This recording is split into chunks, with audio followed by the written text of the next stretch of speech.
Growth has slowed in many emerging markets this year, and geopolitical risks have flared up from the Middle East to Ukraine, posing a fresh threat to the global economy.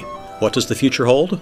Economists Nouriel Roubini and David Levy and J.P. Morgan asset management strategist Michael Hood share their views on prospects for growth and financial markets.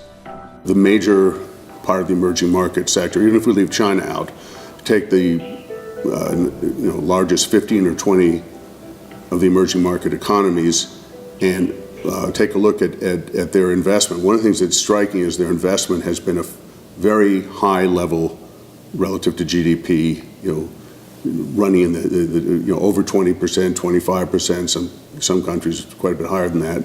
China's at 50%, and that doesn't work in the long run unless your economy is going to continue to grow at a phenomenal pace.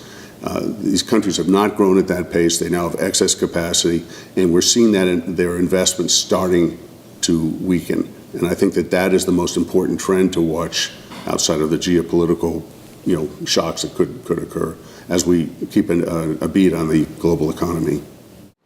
I think that when we talk about emerging markets, we can look at it as an overall asset class under some circumstances. And when the Fed is tightening, that's one of those circumstances. It's unlikely that emerging markets are going to perform spectacularly well when the Fed is starting a tightening cycle. Having said that, emerging markets have already struggled over the past few years. Their cyclical performance on the economic side has not been fantastic. The world hasn't been a very friendly place for developing economies.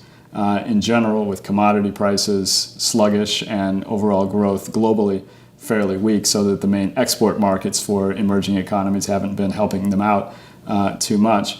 And as a result, valuations in emerging market financial assets have dropped to fairly attractive levels. So I think we've got a headwind coming from the Fed, and we've got a bit of a tailwind coming from cheap valuations. I suspect that means that EM assets will more or less drift sideways over the course of the next year or so.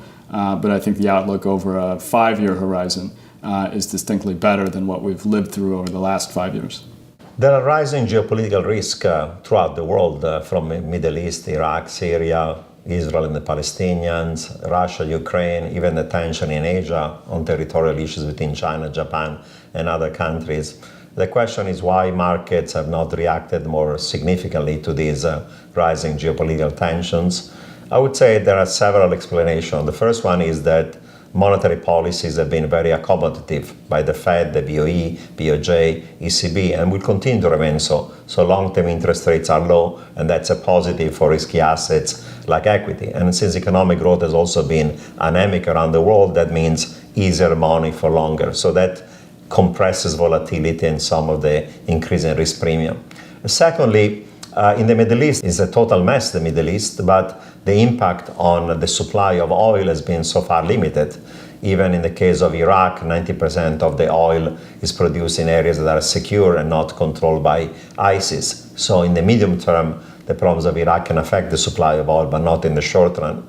So far there has not been a shock to the supply of oil.